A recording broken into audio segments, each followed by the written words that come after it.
Marchez selon l'esprit et vous n'accomplirez pas les désirs de la chair. Il vous est déjà arrivé de pouvoir réfléchir un peu sur ce passage? On parle de l'esprit d'une part et de l'autre part, on ne parle pas du diable. On parle de la chair comme étant l'opposé de l'esprit. Ainsi pour nous dire quoi? Simple. Notre premier ennemi, ce n'est pas le diable.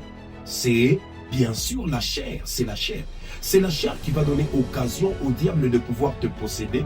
C'est la chair qui va donner occasion au diable de pouvoir te surmonter et commencer à te diriger à partir de ton âme. Parce que l'âme est considérée comme le volant de notre vie et de notre destinée.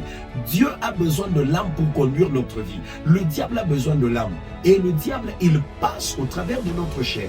Et quand on se laisse aller dans tous les sens par ce qu'on voit, ce qu'on entend, des milieux que l'on fréquente, des films que l'on regarde, ça commence à combattre notre âme de manière négative et ça fera que nous puissions perdre le bon chemin.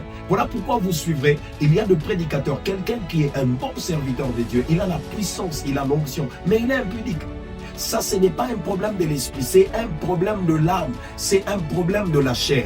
Alors, la chair, il faut la combattre. C'est un combat de tous les jours jusqu'à la fin de notre destinée. La Bible dit, mon peuple périt parce qu'il lui manque de connaissances. Si nous ne saurons pas notre premier ennemi, nous allons nous battre en train de prier, de chasser, de jeter de bombes dans le camp de l'ennemi, mais il ne sera pas là. Et par conséquent, on sera en train de faire de prières, de routines sans pour autant avoir de bons résultats. La chair, nous devons la combattre et c'est tout le jour. C'est quand? Ici et maintenant.